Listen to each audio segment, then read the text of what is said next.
of what is happening in the moment. And I first heard about Cliff in June of 2001 when I got an email from a wacky friend of mine. I guess all my friends are wacky. A friend of mine who said, look at this. So I read it, and I read about the program. I said, it seemed kind of interesting. And then he said, here's what I'm reading. I'm reading that in the late summer, here's the emotional words I'm reading.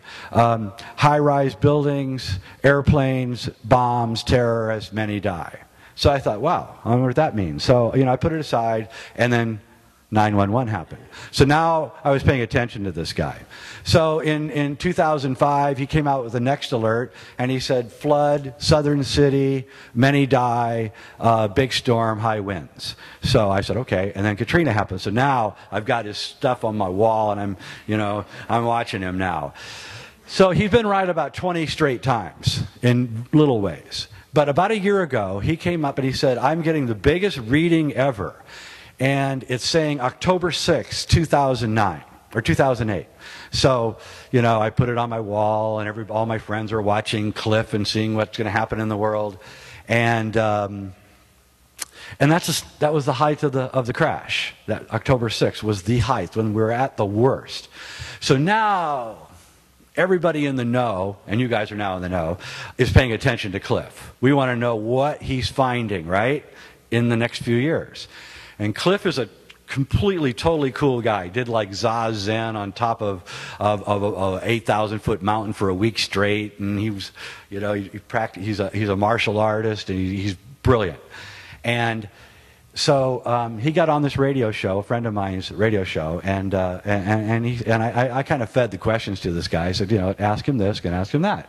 So he asked him. He said, okay, so what's going to happen now? And he says, well, the next big date is January 26th, 2009, 6 days after the president is now put into office.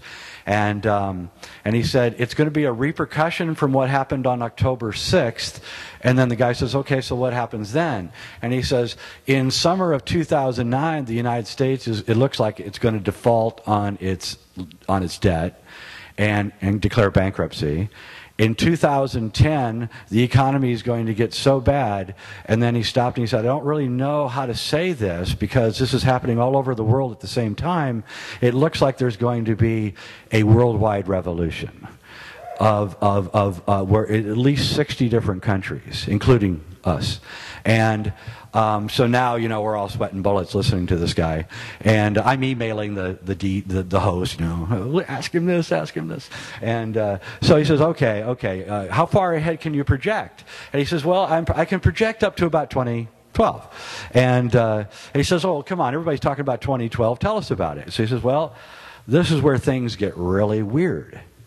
He said, there's going to be this economic collapse, and then there's going to be what he can only refer to as a revolution. And he doesn't really want to use that word because he says what I'm getting is not really a revolution. It's something else, like an evolution almost.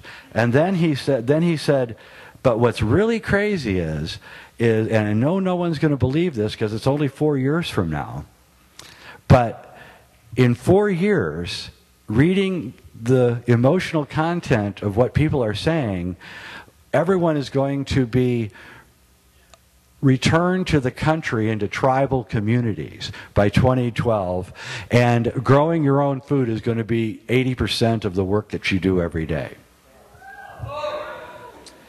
And this is 4 years. So I'm going, wow, this is really incredible. And it goes right in with everything that the Mayans are saying and everyone else is saying. And it's incredible. So, but there's something else going on, which is really even more amazing. And it was like Eric Gonzalez, the Mayan elder, he was talking about this is the end of the fourth sun and the beginning of the fifth sun. And the cross of Henday accentuates the sun. It has an angry sun on the facade. And so there's this strange sun motif that's going on in all these prophecies.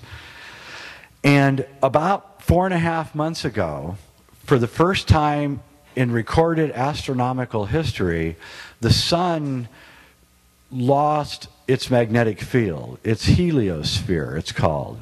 Do you know what the heliosphere is? This is really cool. All right, so here's the sun. And the sun has an electromagnetic field around it. That's its heliosphere, okay? And we're here.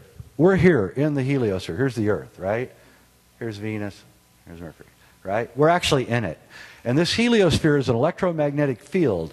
And everything, all of the gamma rays and synchrotron radiation that's coming from the center of the galaxy, by the way, is bouncing off this heliosphere and really not affecting us, okay? Because we have it. It's a protective layer that the sun has that keeps us safe from radiation.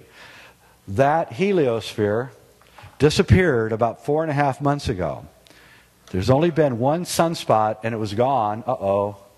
Hope I didn't screw this up. Oh, great.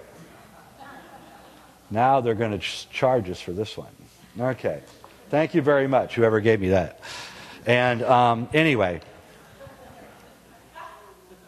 Oh, I can get it off. Okay. So the heliosphere has disappeared, and what's going on is the Ulysses spacecraft, NASA sent a craft up called Ulysses a few years ago, and it registered the amount of particles coming into the solar system, and the particles were overwhelmingly coming into the solar system from the center of the galaxy. And so right now we're being just inundated with all sorts of things that have never, in recorded history since Galileo, have come in to the Earth. I don't know what this means. I'm just telling you that it's a weird coincidence that all these things are happening at once. For the first time in recorded history, we don't have this protective layer around us. The sun is and the analogy that I use is that the center of the galaxy is like the great goddess, and the sun is our protective father, and our protective father has kind of disappeared, and the information from the center of the galaxy is now getting through, which is eerily close to the Mayans' prophecies and their whole thing about the center of the galaxy lining up with the sun. And we don't know if any of this is actually a coincidence or what. We just know that it's happening. And so what is it, that's going on here? And it is an ecstatic event. And in alchemy, it's as above, so below. What happens in the heavens is reflected here on earth. What happens here on earth is reflected up in the heavens. So the heavens we've lost our protective layer. All sorts of knowledge, information, radiation, things we've never measured. We can't even measure it because it's never happened before. It's coming in. We don't even know what kind of machines to build to measure it because it's never occurred. So we don't know what to do. The scientists are worried about it. If you read the journals, they're very worried about what's going on right now and think that all sorts of radiation is getting in right now, which it probably is. And if you are familiar with the work of John Jenkins, and you know that genetic mutation is frequently caused by these strange power downs that the sun goes through. Okay? So the sun is powering down and we don't know why, and we don't even know how long it'll last.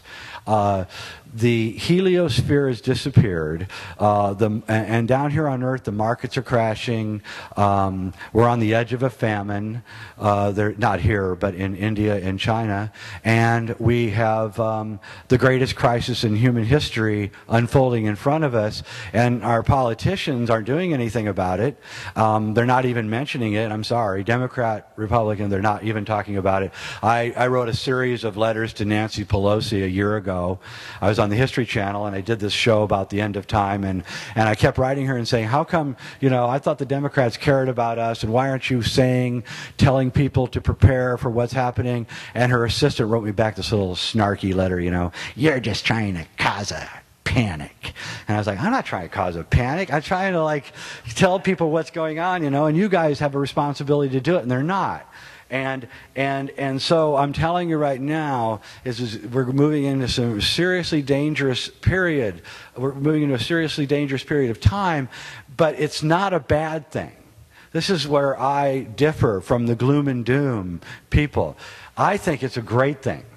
I think if we don't stop what we're doing and change our ways now, forced on us or voluntary, we're going to be extinct in 100 years. I don't think we can make it. And I think that this is almost a godsend.